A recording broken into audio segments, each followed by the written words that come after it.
Ju njohim me edicionin informativ të lajmeve. Kjo është Radio 7.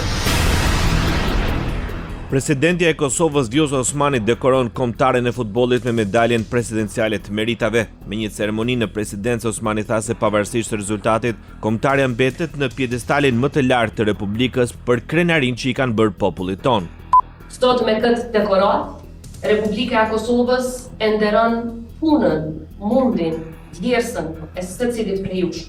E nderon rezultatin tuaj, por mbi të gjitha e nderon krenarin që ja keni dhënë secilit shqiptar pavarësisht se ku jeton. E nderon sakrificën që ju e keni bërë për kushtimin e treguar dhe emocionin që kjo skuadër i ka dhuruar gjithë vendit tonë në secilën ndeshje. Pavarësisht rezultatit të thjeshtë, ju do të mbeteni në pjedestalin më të lartë të Republikës tonë për krenarin që i keni dhuruar popullit tonë. Presidenti i Federatës Futbollit Kosovës, Agim Ademi, pasi falenderoi presidenten për dekorimin, theksoi rëndësinë e mbështetjes për futbollin kosovar.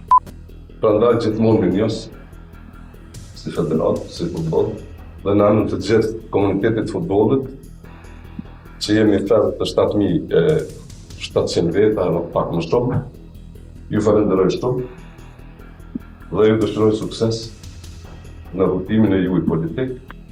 Krahas asaj ai paraqiti dhe objektivin e ardhshëm, kampionatin evropian të futbollit. Gjithashtu, besoj që edhe në të ardhmen kemi mesim bashk, jemi afër dhe sigurisht një ditë kemi mjuar dhe na juve me një medale të kampionatit evropian. Kapiteni i kombëtares Kosovës, Vedat Muriqi, gjatë dekorimit në presidencë tregon se është krenar që është pjesë e kombëtares, ndërsa nuk munguan edhe keqardhjet për ndërprerjen e ëndrrës për tu dhe hequr kombëtare në Kupën e Botës. Shpresojnë të ardhmen se kemi një gjenerat shumë të mirë, gjenerata e ardhë po vjen, akoma nuk e kemi arritur gjeneratën e ardhë. Unë jam shumë krenar me veten që jam pjesë e stafit të Kosovës, kapiteni i Kosovës kisha pas shumë dëshirë me udhëheq ekipin në Amerikë, por ja, do një herë fati nuk të përcjellë, kështu që ju falenderoj të gjithë me nga zemra në emër të ekipit, edhe shpresoj që takimi i radhës do të jetë në një kualifikim evropian.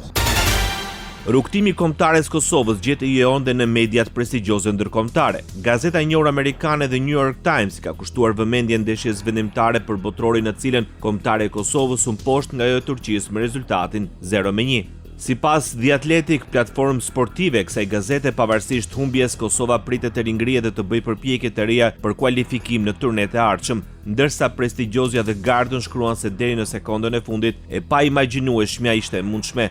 Për Kosovën, gazeta shkruan se ky nuk do të jetë fundi dhe se ka një gjenerat që po lulëzon. Kupa e Botës 2026 mësoi 48 skuadrat si dhe ndarjen finale të grupeve në turneun që do të zhvillohet nga 11 qershor deri më 19 korrik në Shtetet e Bashkuara të Amerikës, Meksik dhe Kanada.